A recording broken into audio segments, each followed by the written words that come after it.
So what's all the fuss about bone broth? Hi, my name is Dr. Tanya of Max Life in Madison, New Jersey, and I want to go over with you how to make a really simple cup of something magical, and it's super easy.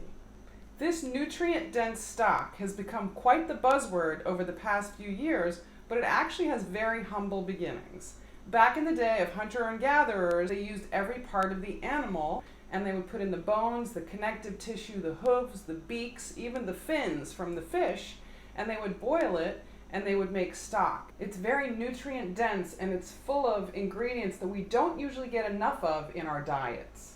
As the bones simmer, the bone matrix, cartilage, and marrow release into the bone broth, which you will then drink and get the benefit of.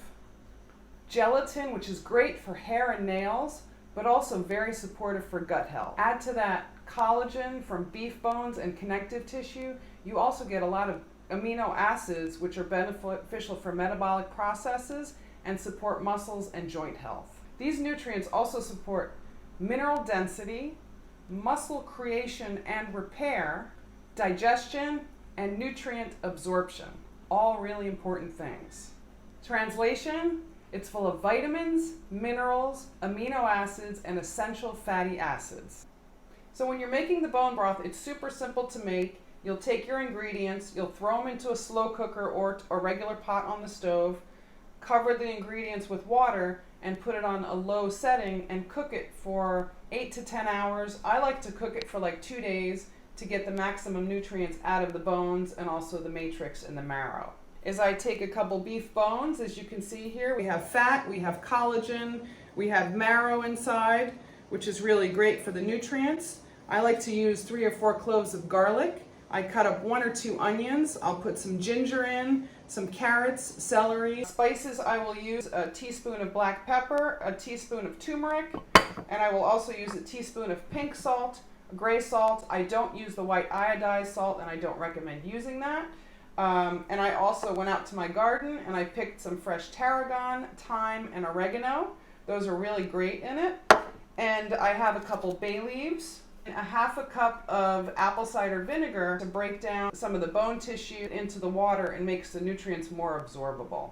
I only use bones from grass-fed cows or pastured chickens or turkeys because you get a different quality nutrient in the bones, and I do not make bone broth with conventionally raised animals. I also like to add a couple carrots or some celery, and before I serve it, I actually like to put in some seaweed for some extra iodine. I just cover the ingredients with water, and I just put it on low and let it cook for like 2 days. Okay, so now our bone broth is done. So what we're gonna do is separate the solids from the liquid.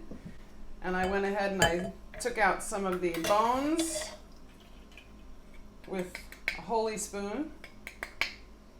I'm going to put the sieve over a ceramic bowl, and we are going to pour the liquid into a ceramic bowl and get out any rest of particles or shards of bone, because we don't want to drink anything we shouldn't.